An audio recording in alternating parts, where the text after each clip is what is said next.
desde Brasil, Argentina, Colombia, República Dominicana. Bienvenidos un jueves más a las jornadas de Geopolítica y Seguridad de la Universidad Isabel I. Hoy tendrá lugar una ponencia en estas jornadas que estará enfocado al análisis de la comunicación política. Por parte de la Universidad Isabel I contamos con la participación de Santiago Mayorga, director del máster en Marketing Digital de la Universidad Isabel I y experto en publicidad y gestión de marcas. Buenas tardes, Santiago. Hola Marta, buenas tardes. Buenas tardes a todos los videntes que están al otro lado en YouTube siguiendo estas jornadas. Quería ser breve en esta presentación. Recordar una vez más que nos encontramos dentro de unas jornadas multidisciplinares relacionadas con el ámbito de la geopolítica y de la seguridad y que al final son un pequeño paso dentro del camino que está dando la Universidad Isabel I para poner en marcha con una meta en horizonte, que es el desarrollar un programa de doctorado y a través de él también un centro de estudios basado pues, en la criminología, en el derecho y evidentemente como núcleo central todo lo que tiene que ver con las ciencias de la seguridad.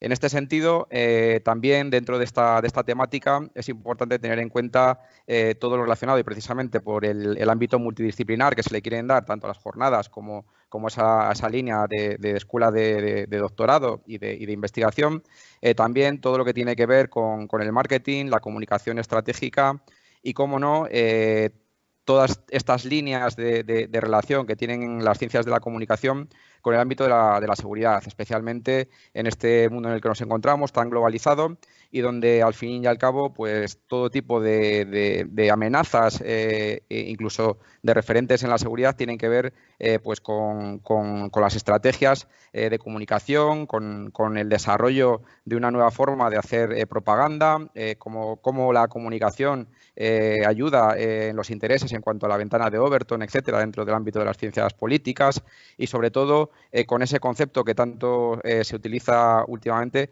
que es el del terrorismo híbrido, como diferentes grupos terroristas, políticos y radicalizados, etcétera, utilizan este llamado terrorismo híbrido y entre sus patas de poder o sus palancas de cambio para ejercer interés, para crear miedo, para poder desestabilizar países o intereses, utilizan todos estos caminos, todos estos ámbitos y uno de ellos, como digo, muy relevante es el de la comunicación, el de la propaganda y al fin y al cabo el de la publicidad. Sin más, os dejamos con la ponencia y, por tanto, te doy paso una vez más, Marta.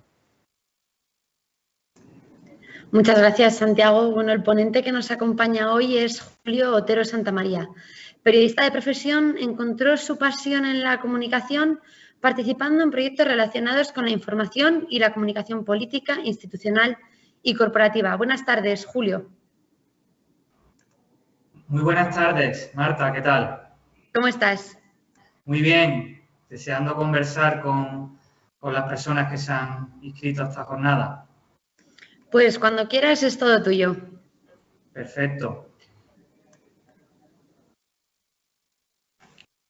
Bien, pues muchas gracias a todos por asistir a esta conferencia titulada Las regulaciones del conflicto, oratoria, persuasión y poder. Tenía pensado enfocar la conferencia a cómo construir y pronunciar un buen discurso, pero finalmente he optado por un enfoque, yo creo, más original, basado en la importancia del análisis del discurso, de analizar. Y es un enfoque, además, más relacionado con el tema que nos ocupa, con la geopolítica y con la seguridad, porque va a ser un enfoque centrado en el poder y la autoridad, que son dos conceptos clave en la geopolítica, porque la geopolítica al final son relaciones de poder entre distintos actores, principalmente países. ¿Por qué es importante el análisis del discurso? Pues, en primer lugar, porque los discursos transmiten ideas, pero también proporcionan información. Quiere decir esto, un líder político utiliza los discursos como una herramienta de propaganda, pero también sus adversarios o los analistas que estemos interesados en analizar a alguien, también extraemos datos de sus discursos. En concreto, podemos detectar cómo es su poder y su autoridad, que son datos muy importantes. Otra premisa básica es que el análisis debe ser previo a adoptar una posición y una estrategia.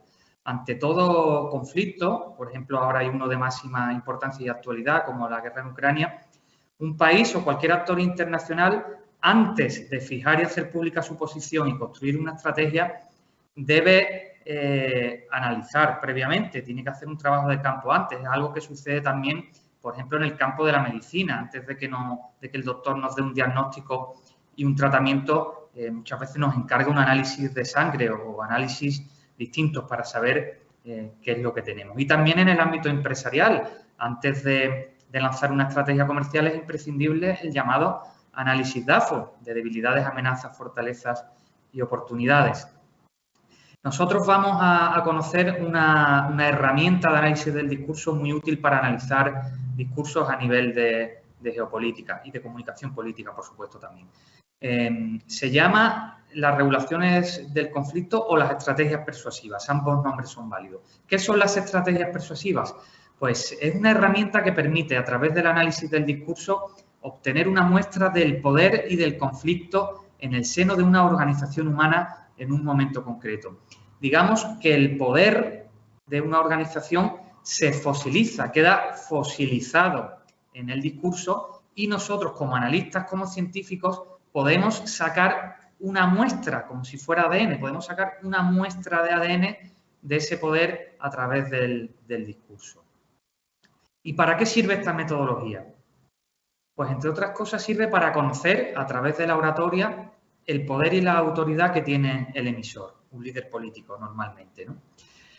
También sirve para explicar la relación entre el orador y el auditorio.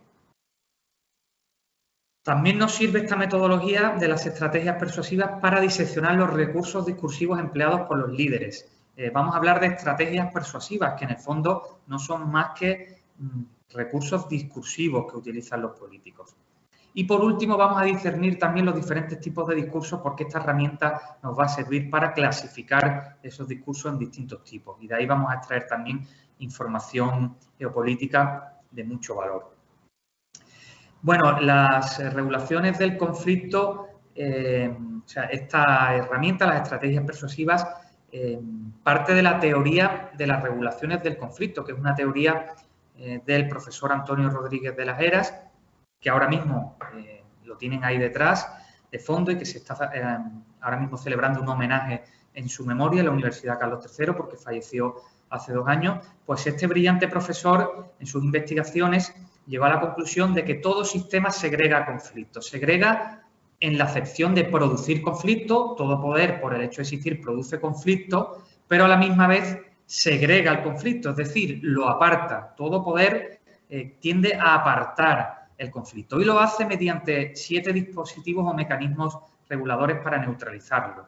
Todo sistema, hablamos, por ejemplo, de un régimen político, de un partido político, de una institución o incluso de una clase, de una empresa o de una clase de alumnos.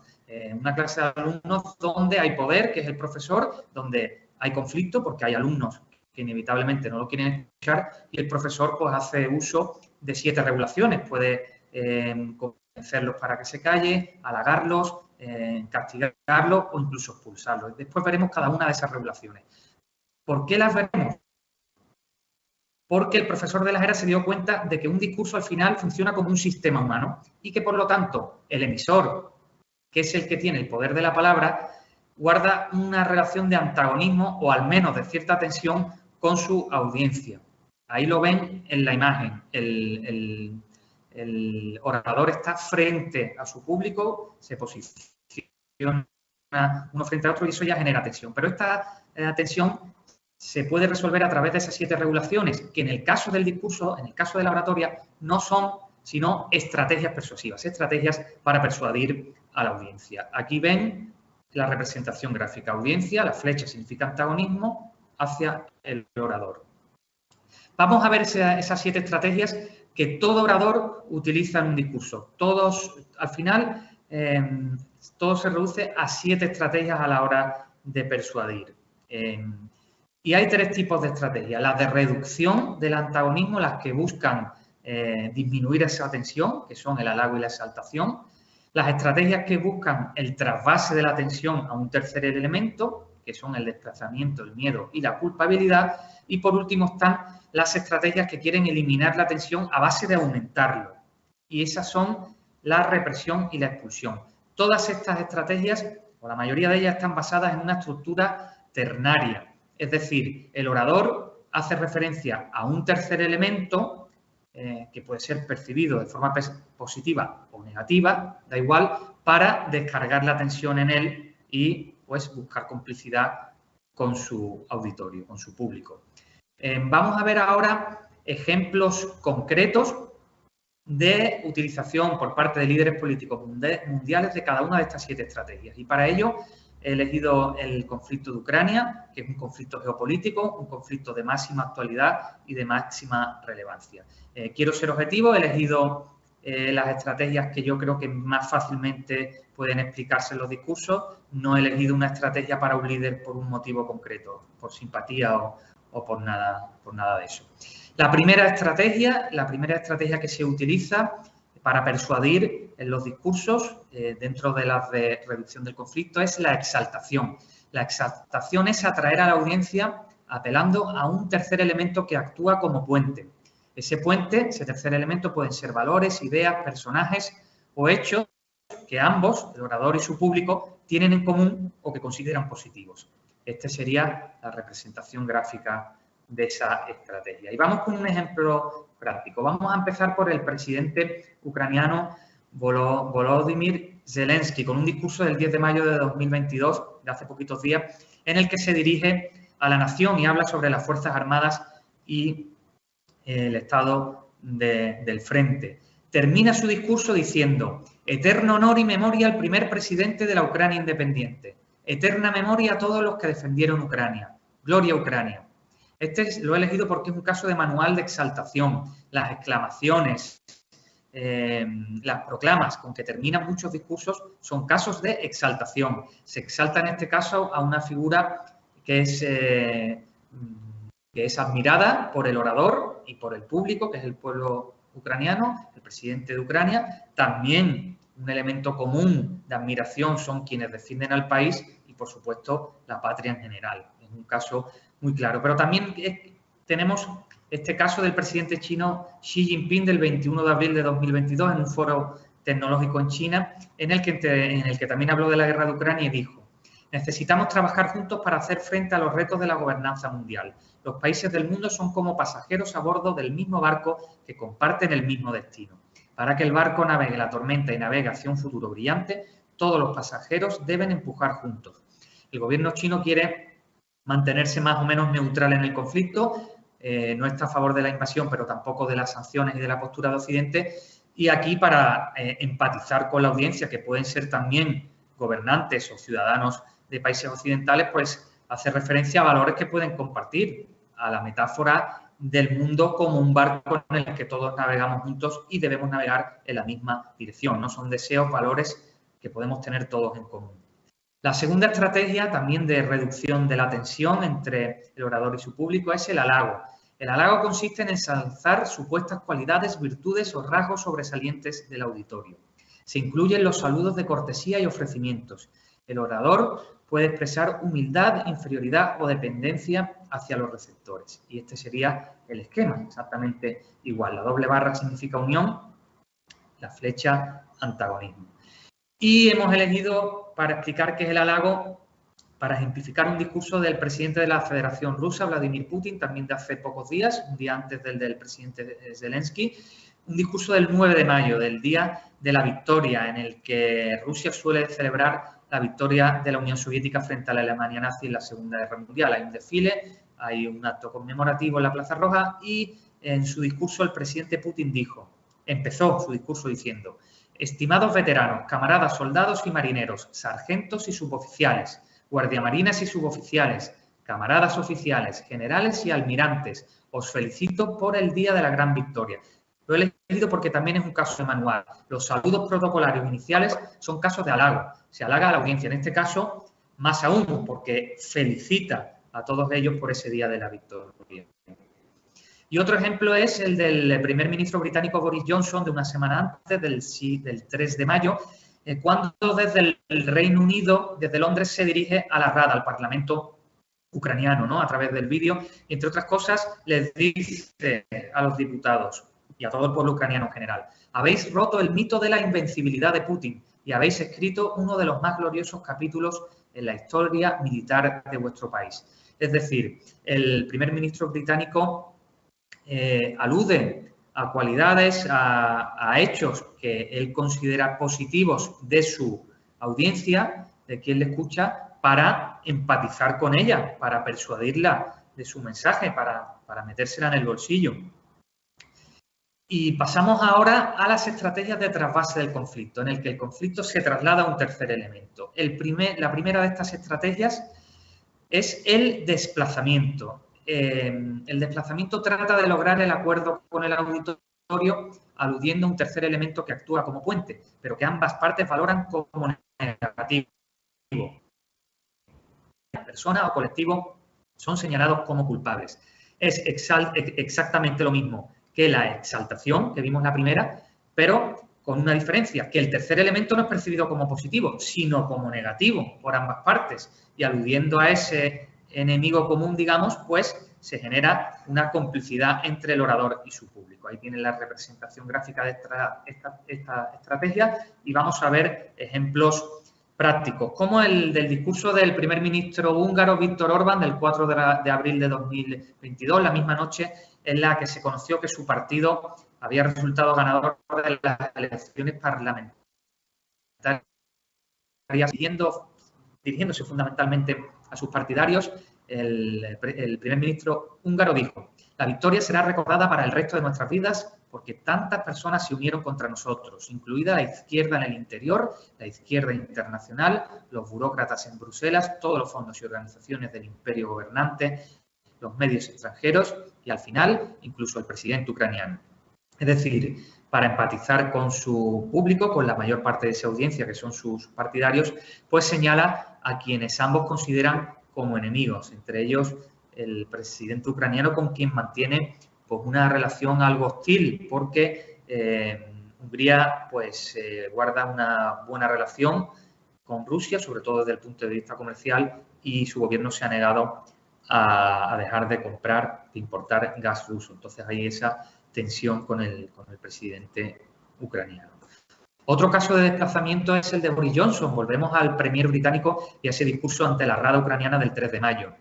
En ese discurso Boris Johnson dijo: están cometiendo crímenes de guerra y sus atrocidades emergen donde quiera que se ven forzados a retirarse, como hemos visto en Bucha, en Irpin y en Hostomel y en otros muchos lugares. Para empatizar, para persuadir a su audiencia, fundamentalmente los diputados ucranianos y el pueblo ucraniano en general, Boris Johnson alude a un enemigo común y a hechos desagradables, en este caso a lo que él considera crímenes de guerra y atrocidades, haciendo referencia a esos actos que según él ha cometido el ejército ruso, pues de esa forma persuade, empatiza con su audiencia y, lógicamente, rebaja esa tensión que siempre existe entre auditorio y público, aunque compartan ideología, aunque tengan una buena relación. Ya digo que solo por el emplazamiento de uno y otro, uno frente a otro, pues se genera cierta tensión involuntaria. Otra estrategia de trasvase del conflicto es el miedo. El miedo alude a un elemento que es utilizado para unir al orador y a su público y que no está basado solo en el rechazo, ojo, sino también en el temor. Es percibido como peligroso por ambas partes.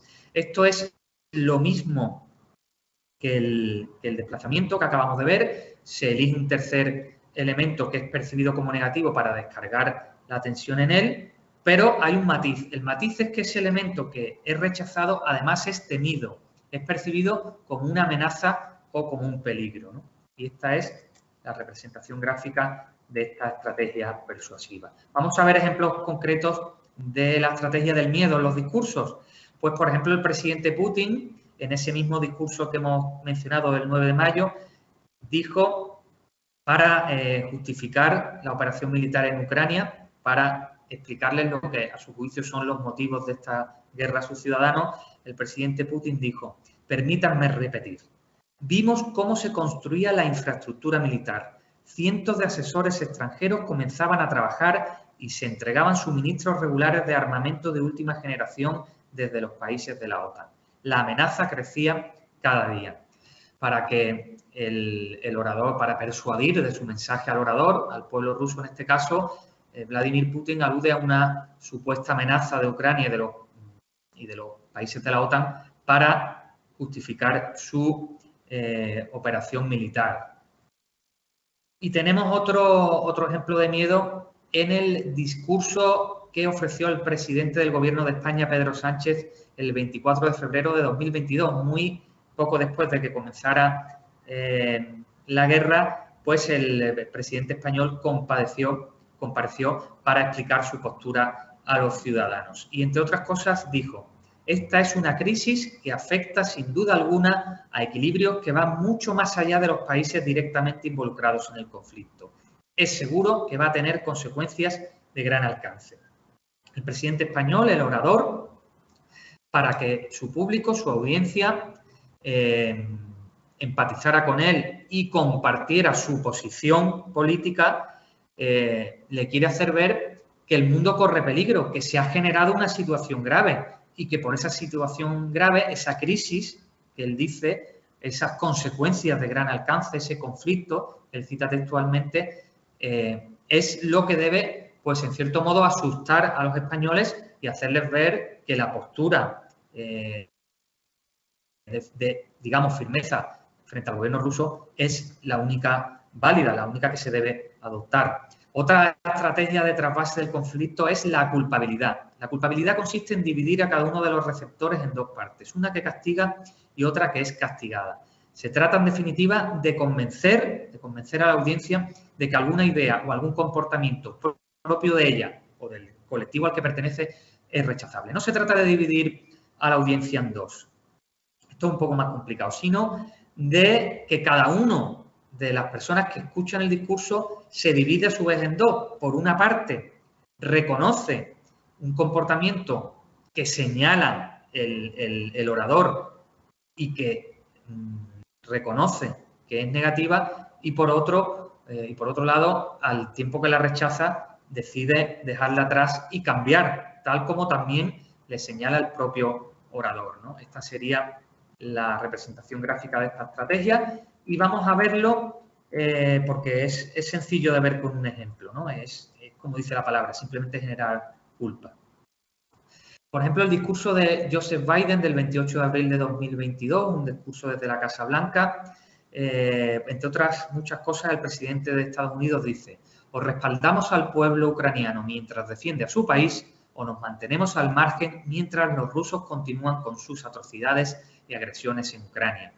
Es un discurso en el que, entre otras cosas, trata de, al igual que el de Sánchez, atraer el apoyo, primero, de los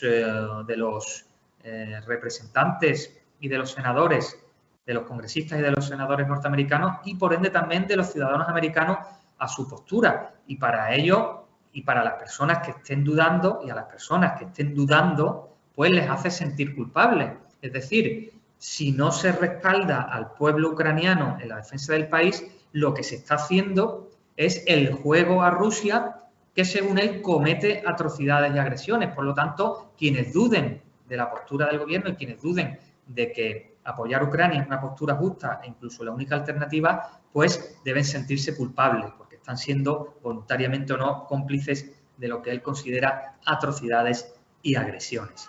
Y otro ejemplo de culpabilidad muy interesante, el de Volodymyr Zelensky, el presidente ucraniano, en el discurso que citamos antes del 10 de mayo.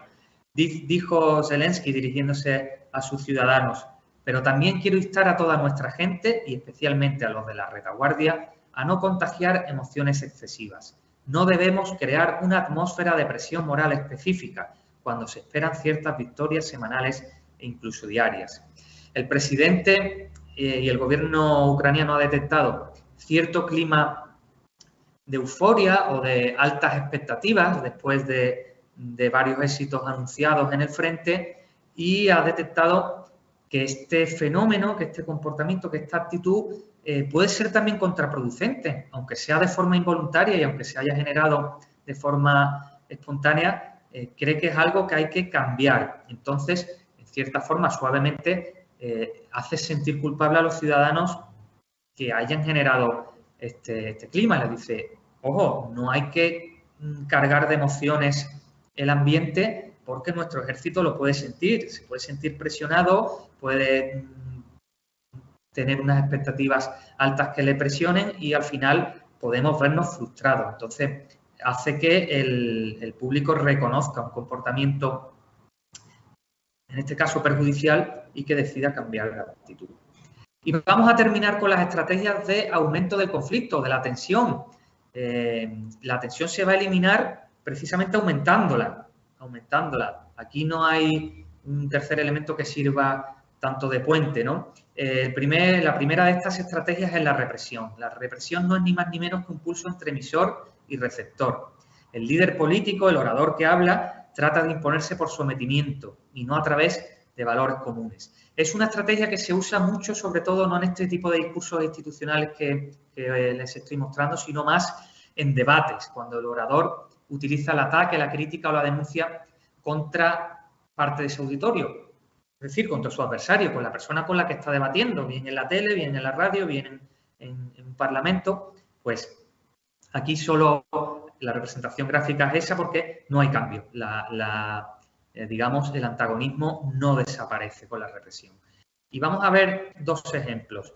Otro del discurso de Joseph Biden, que es muy rico en estas estrategias, es yo creo el que serviría mejor para explicarles a ustedes las estrategias. Lo que pasa es que también quería enseñarles lo que decían otros líderes. Dice Joseph Biden, Rusia es el agresor y el mundo debe responsabilizar a Rusia. Y lo hará. De esta forma rechaza, reprende, censura la actitud de Rusia y en parte se dirige también al gobierno ruso con estas palabras, ¿no? Le advierte que el mundo le hará responsable de lo que está sucediendo en Ucrania. También caso de represión el del discurso de Emmanuel Macron, el presidente de la República de Francia, el 3 de marzo, poco después también de que comenzaran las hostilidades. Y en su discurso dice, esta guerra no es un conflicto entre Occidente y Rusia, como a algunos les gustaría que creyéramos. No hay ninguna base de la OTAN en Ucrania. Estas son mentiras. Rusia no es agredida, es el agresor. Esta guerra no es una lucha contra el nazismo, es una mentira. Aquí rechaza completamente los argumentos que utiliza el gobierno ruso y también sus simpatizantes en todo el mundo para justificar la guerra. Lo califica todo de una mentira y lo rechaza uno por uno. Es decir, es un caso claro de represión del auditorio o de parte del auditorio. Y la última es la expulsión. La expulsión sería, por ejemplo, cuando el orador no recoge, no reconoce o niega un determinado problema que puede estar flotando en el auditorio o que incluso ha podido ser mencionado explícitamente, pero que, sin embargo, es ignorado, ¿no? Por ejemplos de expulsión, cuando un político en el Congreso de los Diputados, por ejemplo, dice no me voy a molestar en contestar su intervención, señoría. Ahí, pues, expulsa, en cierta forma, a su rival. Otro caso de expulsión, cuando en un mitin político dice un político contra nuestro proyecto no hay alternativa posible. Anula el debate. También, por ejemplo, se me ocurre el caso de Nicolae Ceausescu, el líder comunista rumano, pocos días después de la caída del muro de Berlín, se dirige a los dirigentes comunistas del país y omite un dato fundamental de actualidad, una noticia, que es que ha caído el muro de Berlín, que sería un caso de expulsión. Si trasladamos el escenario a una clase, como decía antes, a una clase en lugar de un discurso, cuando el profesor expulsa a un alumno de la clase, pues es, como su propio nombre indica, una expulsión. Vamos a ver un ejemplo. Dice Joe Biden, Rusia es el agresor, sin peros ni condiciones. Es decir, no puede existir debate, no hay peros ni condiciones que valgan a la actitud de Rusia, no puede haber matices ni explicaciones. Es el agresor y ya está. Esto es controvertido en el sentido que algún analista me podría decir que más que expulsión es un caso de represión y que expulsión es solo lo que no se menciona. Yo no estoy de acuerdo. Yo creo que los ejemplos que les he contado, y este es un ejemplo claro de expulsión, porque se expulsa a una parte de la audiencia, se niega, digamos, el debate, porque no se considera justo que ese debate se produzca. Y también es, por ejemplo, un caso de expulsión en el conflicto de Ucrania, pues todos asuntos de máxima actualidad que los líderes mundiales omiten en su discurso voluntariamente. Es decir, por ejemplo, cuando el presidente ruso se dirige a la nación y no habla de las bajas que está sufriendo su ejército o de los crímenes que está pudiendo cometer su ejército, pues sería un caso de expulsión. O al contrario, desde la perspectiva rusa, pues si no se menciona pues las conversaciones que ha habido con Ucrania, bien para entrar en la OTAN, las armas que se le ha proporcionado, la ayuda que se le ha proporcionado incluso antes de la guerra, si no se menciona eso, pues desde el punto de vista del gobierno ruso eso sería una expulsión, porque se omite un elemento importante para tener en cuenta en el discurso. Pero yo lo dejo a criterio de ustedes. ¿Qué asuntos están omitiendo los líderes mundiales en sus discursos, ya sea sobre el conflicto de Ucrania o sobre cualquier otro conflicto? Pues les dejo que sean ustedes los que piensen. Y bien, seguimos en la geopolítica y ya termino. ¿Para qué sirve estas estrategias? Estas estrategias no hace falta que, si ustedes no trabajan en comunicación política, ni en seguridad, ni en defensa, les puede servir como simples ciudadanos, como simples interesados en la comunicación. Pueden ir contando el número de estrategias mentalmente conforme va contando e identificando, conforme el orador va hablando. Pero si quieren hacer ya un informe que sirva para quienes asesoran a los líderes, para quienes trabajan en las instituciones, es importante que cuenten la frecuencia de cada una de las estrategias, que hagan un cuadro como este, cojan un discurso por escrito y que identifiquen y cuenten cada vez que se utiliza una estrategia. Y con un cuadro como este se pueden hacer muchísimos gráficos y de mucha utilidad. Pero yo me voy a quedar con el perfil. El perfil sería, siguiendo una metáfora médica, la radiografía. Sería la radiografía del discurso, una foto fija del discurso. Y definiría el contorno. Digamos, si unimos todos esos puntos, hay un contorno. ¿Cómo se hace? Pues se pone en un eje vertical las estrategias ordenadas desde la más dura a la más blanda, de arriba abajo, y en el eje horizontal, pues simplemente el número de veces que se ha utilizado, y así se hace un gráfico de barras. Y podemos ver si es un discurso que utiliza el poder duro, es decir, si tiene las barras más por arriba, o si utiliza más el poder blando, si utiliza estrategias más blandas de reducción del conflicto y, por lo tanto, las barras están por debajo. Otro gráfico interesante es la secuencia. La secuencia sería, siguiendo esa metáfora médica, el electrocardiograma, el vídeo. Esto no sería la foto fija, sería el vídeo. Y muestra el desarrollo de la persuasión, cómo va utilizando a lo largo del discurso un líder político distintas estrategias para convencer y persuadir a su audiencia. Se elabora de forma similar, en un eje vertical. Se coloca de arriba abajo las estrategias, empezando por las más duras hasta las más blandas, y en el eje horizontal, en lugar del número de veces que se ha utilizado, simplemente se enumeran los párrafos y así vamos punteando. Vemos la pulsión, las pulsaciones del discurso y vemos cómo evoluciona. Como un discurso al principio puede empezar muy blando, es decir, con felicitaciones, con exaltación, con halago, para después ponerse más duro, con represión, con culpabilidad, para después volver a bajar. Vamos viendo cómo se evoluciona la persuasión. Y cuando implicamos los dos gráficos, pues así podemos explicar muchos discursos. Cuando vemos a un líder mundial hablar de un conflicto político, si analizamos su discurso y comparamos estos dos gráficos, podemos sacar interesantísimas explicaciones de lo que está pasando. Y si comparamos estos gráficos, o uno de ellos, de un discurso con otro gráfico de otro discurso del mismo orador, pero en otro momento, ahí también vamos a sacar conclusiones muy interesantes, porque vemos la evolución de la línea discursiva. Vemos cómo el contexto cambia y cómo un orador se vuelve pues más poderoso o menos poderoso, más blando en su persuasión o más duro. Vemos cómo va evolucionando a lo largo de los años. En base a estos gráficos, en base al perfil, a la foto fija, a la radiografía del discurso, podemos clasificar los discursos en 4 tipos, siempre en función del poder y la autoridad. Poder nos referimos a, por así decirlo, a la fuerza, a la capacidad de intervenir, a tener un cargo grande de responsabilidad, es la potestas de la Roma clásica. Y por autoridad nos referimos más al prestigio y al reconocimiento que tiene un líder o una personalidad determinada. Sería la autoritas, ¿no?, que se decía en la Roma clásica. Pues el primer perfil de discurso es el de poder sin autoridad. En ese discurso, el orador, el líder político, se limita solo a las estrategias blandas o medias. No utiliza las duras. Después está el poder con autoridad.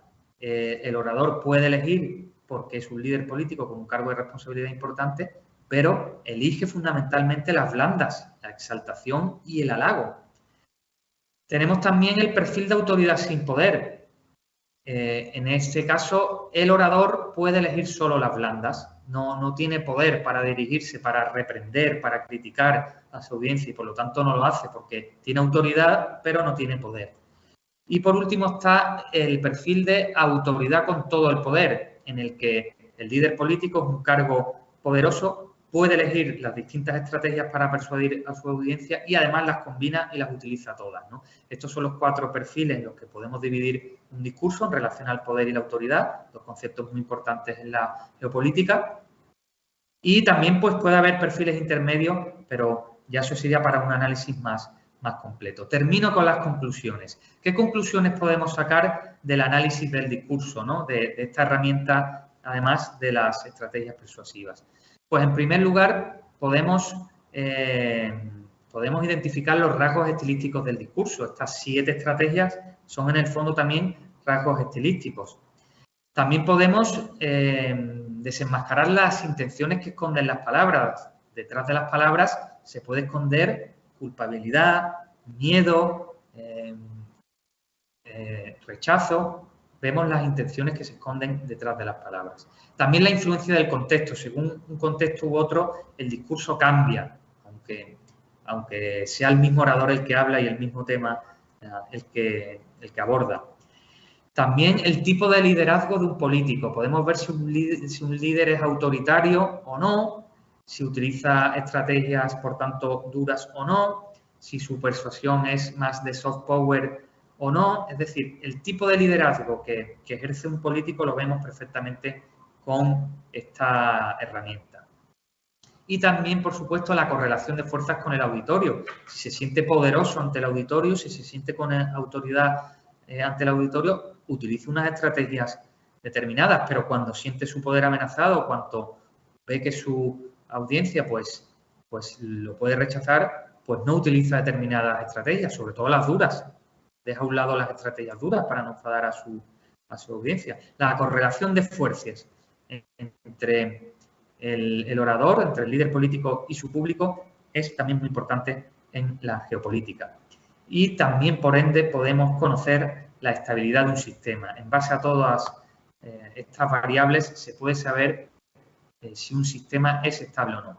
Quiero decirles con todo esto que además de toda la información que manejan los servicios de inteligencia, las Fuerzas Armadas, etcétera, las instituciones, los laboratorios de ideas, incluso los grupos de comunicación, los equipos de comunicación política, pues con esta herramienta yo creo que pueden reforzar más su conocimiento y pueden sacar conclusiones muy, muy útiles, porque simplemente escuchando y viendo a un líder político hablar y dirigirse a un público, se puede saber cómo es su liderazgo, si tiene más o menos poder y autoridad, cómo se relaciona con su público y si su régimen es estable o no. Yo creo que información muy, muy valiosa. Pues gracias por su atención. Les dejo ahí mis datos de contacto, mi dirección de correo y mi cuenta de Twitter, por si quieren escribirme. Espero que les haya gustado, que les haya servido y, por supuesto, pues podemos hablar ahora si lo desean. Muchas gracias, Julio, por tu intervención y ponencia. Las personas que nos han visto han dejado un par de preguntas en el chat, son menos 10, así que vamos a ver cuántas nos da tiempo a responder, ¿vale? Intenta ser un poco breve para poder abordar cuantas más mejor. Por un lado, preguntan, en una campaña política, ¿cuál es el medio de comunicación más productivo? Pues todo depende, es igual que los discursos, depende totalmente del contexto. En una campaña fundamentalmente rural, en un país donde no hay desarrollo tecnológico, en ningún caso sería Internet. está claro. En una ciudad de tamaño medio, el puerta a puerta, el boca a boca, yo creo que es una herramienta fundamental. En una elección de carácter local, en una metrópoli, en una ciudad muy grande, como por ejemplo Madrid o Nueva York, yo creo que ahí el puerta a puerta evidentemente pierde fuerza. Si se refiere a los medios, exclusivamente a los medios de comunicación, pues digo exactamente lo mismo. Hay que tener un mix en función del contexto social, económico y tecnológico del país y de la sociedad, del electorado al que se dirige, se utilizarán unas u otras. Yo diría que la televisión sigue siendo un medio importantísimo, fundamental, y que por día que pasa es más importante Internet. Otra de las preguntas que nos hacen es ¿dónde termina la comunicación y empieza la manipulación del público objetivo? Pues es una buena pregunta. Yo le diría que nos queda pendiente por investigar las 7 estrategias persuasivas, no persuasivas del orador, sino defensivas del público. Es decir, ¿qué 7 estrategias podemos utilizar nosotros para defendernos de las estrategias persuasivas o de la manipulación en general? Y sí, pues es muy difícil de contestar porque muchas veces la línea es muy delgada entre la comunicación y la propaganda y entre la comunicación y la manipulación. Yo creo que cuando se pierde la objetividad y cuando se pierde la veracidad, ahí es donde sobre todo entra la manipulación clarísimamente. Pero también podemos considerar la manipulación en otra, digamos, acepción, una acepción más pegada al significado originario, como algo consustancial a la comunicación. La información en bruto, los datos en bruto, necesitan ser procesados y, por tanto, manipulados en el buen sentido, elaborados, como la comida. Quienes trabajan en la hostelería tienen carnet de manipulador de alimentos, no porque manipulen la comida de forma negativa, sino porque la cogen con las manos, la tratan, la manipulan, la elaboran, y en este sentido manipulación también podría ser un término consustancial a la comunicación. Pero la manipulación negativa, yo creo que la frontera está sobre todo cuando se pierde la objetividad y cuando se falta la verdad. Ahí creo yo que es cuando empieza la manipulación. Otra pregunta un poco relacionada con la manipulación, ¿no? ¿Se ha perdido la capacidad de comunicar políticamente con sinceridad al público? Pues depende también del contexto, no en todos los países la comunicación funciona igual, pero sí que es verdad que hay tendencias mayoritarias y mi opinión personal es que sí, que un poquito sí que se ha perdido. Yo creo que en esta sociedad posmoderna la mentira se ha banalizado. Ya, como dicen los niños pequeños, ya no son mentiras, son mentirijillas. Muchas veces parece que en campaña electoral los políticos tienen carta blanca para mentir o para decir cosas que no van a cumplir, para ser laxos con la verdad. Yo sí creo que sí, que se está tendiendo un poco a ello y que en ello también está contribuyendo muchas veces Internet, ¿no? El anonimato de muchos emisores que no se sabe quiénes son, campañas coordinadas para dirigir. Y creo que en ese sentido que el símbolo de todo eso es la posverdad. Es decir, ya no se puede proteger la verdad porque ya es que hay interlocutores políticos, periodistas que niegan que exista. Estamos ya en esa sociedad no líquida sino gaseosa, en una posmodernidad en la que nada tiene sentido, en la que nada tiene continuidad y en la que nada es real o verdad. Entonces, cuando uno ya dice, como se dijo por parte del portavoz de la Casa Blanca, hechos alternativos, cuando ya se niega toda objetividad, que yo creo que es la base del periodismo, y de sinceridad en la política, pues yo creo que sí, que estamos en un mal camino. La mentira ha existido siempre, lo ven en el manual de Marco Tulio Cicerón, como aconseja que se prometa mucho aunque no se vaya a cumplir. No son cosas nuevas, pero yo sí creo que en los últimos años hay un poco tendencia a eso, a banalizar, sería la palabra, banalizar la mentira. La última pregunta de esta tarde. Confirman que hay una ausencia generalizada de liderazgo. ¿Se puede ver esto en los discursos políticos? Sí, sin duda. Esta herramienta de análisis del discurso sirve precisamente para eso. Por encima creo que lo he comentado. Es una herramienta que permite, digamos, extraer una muestra del poder. El poder, el liderazgo también, el liderazgo que tiene un dirigente político se queda fosilizado en su discurso, como si fuera el ADN. Y nosotros podemos coger una muestra de él y analizando el discurso podemos, ya sea trazando su perfil, su secuencia o simplemente contando las estrategias, podemos ver qué tipo de liderazgo ejerce y qué poder y qué autoridad ostenta. Perfectamente. Para esto yo creo que es para lo que sirve. Y sí es verdad que hay una ausencia de liderazgo, yo pienso, generalizado, al menos por parte de los grandes actores internacionales, ¿no? En la última década, pienso yo.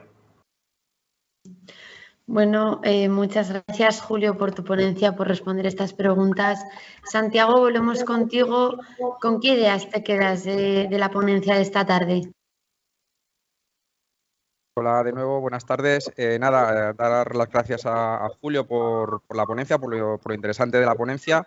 Y bueno, como creo que las preguntas que se han realizado pues, son muy pertinentes en cuanto al discurso, a la ponencia que ha realizado Julio, yo me quería quedar de forma general un poco con cómo nos ha enseñado, por decirlo así, con los entresijos, con las entrañas de lo que puede ser una metodología profesional para el análisis de un discurso, en este caso con tintes o con esos intereses políticos, que al final hay un interés detrás que va encaminado a esa proyección hacia las percepciones que vayan a tener un público de ellos y, por tanto, es un poco la reflexión que me queda en cuanto a cómo nos ha enseñado esa parte, como digo, de trastienda o de entresijos por un lado, para entender a los profesionales de la comunicación política y, por otro lado, también para entender cómo se desarrolla el sector del ámbito de la comunicación en las cuestiones políticas